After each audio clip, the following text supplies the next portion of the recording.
Hi hello welcome back to my channel. ഞാനിവിടെ ഉണ്ടാക്കാൻ പോകുന്നത് ഒരു അടിപൊളി ചിക്കൻ ഫ്രൈ ആണ് കേട്ടോ. അതിനു മുന്നേ ചാനൽ ആദ്യമായി കാണുന്നവരാണെങ്കിൽ ഒന്ന് സബ്സ്ക്രൈബ് ചെയ്ത് സപ്പോർട്ട് ചെയ്യണേ. ഞാനിവിടെ ചിക്കൻ്റെ 10 ലെഗ് പീസാണ് കേട്ടോ എടുത്തേക്കുന്നത്. ഇനി അതിലേക്ക് ഒരു അര ടേബിൾ സ്പൂൺ ഉപ്പാണ് ഇട്ട് കൊടുക്കുന്നത്. 2 ടേബിൾ സ്പൂൺ കാശ്മീരി മുളക് പൊടി, 1 ടേബിൾ സ്പൂൺ സാദാ മുളക് പൊടി. ചിക്കൻ ഫ്രൈക്ക് നല്ല കളർ കിട്ടാനാണ് നമ്മൾ കാശ്മീരി മുളക് പൊടി ചേർത്തത്. ഞാൻ അതിലേക്ക് ഒരു അര teaspoon garam masala, 1 table spoon ഇഞ്ചി വെളുത്തുള്ളി ചതച്ചതാണ്. ഇനി അതിലേക്ക് ഒരു 4 ടേബിൾ സ്പൂൺ കോൺഫ്ലോർ ആണ് കേട്ടോ ഇട്ട് കൊടുത്തത്.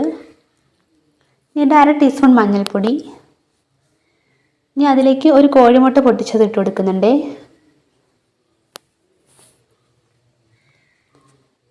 ഇനി നമുക്ക് ഇതിലേക്ക് ഒരു 2 ടേബിൾ സ്പൂൺ വെളിച്ചെണ്ണയാണ് കേട്ടോ ചേർത്ത് കൊടുക്കുന്നത്.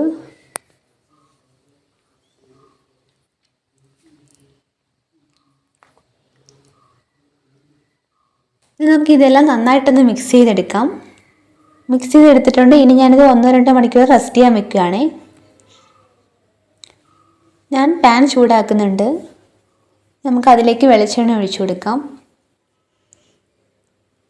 എണ്ണ ചൂടായി വരുമ്പോഴേക്കും അതിലേക്ക് കറിവേപ്പില ചേർത്ത് കൊടുക്കാവുന്നതാണ്. ഇനി നമ്മൾ നേരത്തെ റെസ്റ്റ് ചെയ്യാൻ വെച്ച ചിക്കൻ ഒന്നും കൂടി ഒന്ന് നല്ലപോലെ മിക്സ് ചെയ്തെടുത്തിട്ട് നമുക്ക് പാനിലേക്ക് ഇട്ട് നല്ലപോലെ ഫ്രൈ ചെയ്തെടുക്കാം.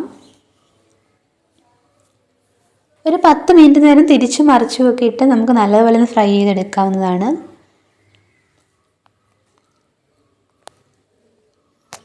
അപ്പോൾ നമ്മുടെ ചിക്കൻ ഫ്രൈ ഇവിടെ റെഡി ആയിട്ടുണ്ട്.